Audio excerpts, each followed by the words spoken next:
నమస్తే.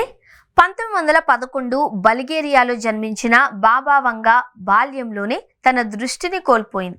కానీ అసాధారణమైన మానసిక సామర్థ్యాలను అభివృద్ధి చేసుకుని ప్రకృతి వైపరీత్యాల నుండి మొదలు రాజకీయ మైలురాళ్ల వరకు ఇలా ఎన్నో ముఖ్యమైన సంఘటనలను ముందుగానే ఊహించి చెప్పింది.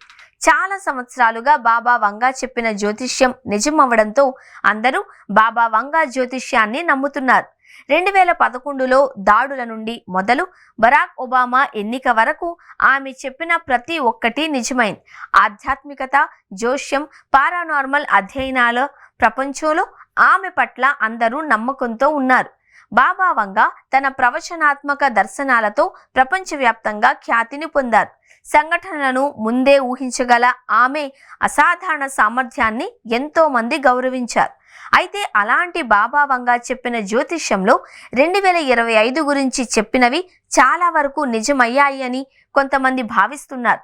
దానికి నిదర్శనంగా 2025లో మయన్మార్లో సంభవించిన విపత్కర భూకంపాన్ని చెబుతున్నారు. మయన్మార్లో ఈ ఏడాది సంభవించిన భూకంపం కారణంగా దాదాపు 1700 మంది చనిపోయారు. అలాగే 2025వ సంవత్సరంలో ఎన్నో ప్రకృతి వైపరీత్యాలు, భౌగోళిక, రాజకీయ సంక్షోభాలు మరియు సామాజిక తిరుగుబాట్లు వంటివి ఎన్నో జరిగాయి.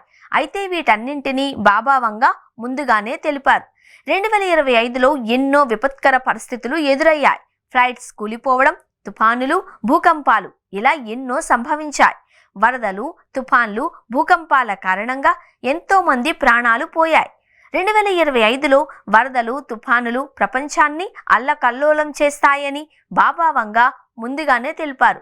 ఇక రీసెంట్గా వచ్చిన దిత్వా తుఫాను కారణంగా ఒక్క శ్రీలంకలోనే 153 మందికి పైగా ప్రజలు చనిపోయారు. దీంతో చాలా మంది బాబా వంగా చెప్పింది చెప్పినట్లుగా జరుగుతుంది అని మాట్లాడుకుంటున్నారు. ఇక మొత్తంగా చూసుకుంటే ఈ ఏడాది బాబా వంగా చెప్పిన జ్యోతిష్యం దాదాపు ఫలించింది అని వార్తలు వినిపిస్తున్నాయి. అంతేకాకుండా 2026కి సంబంధించి ఎన్నో విషయాలు కూడా బాబా వంగా తెలిపారు.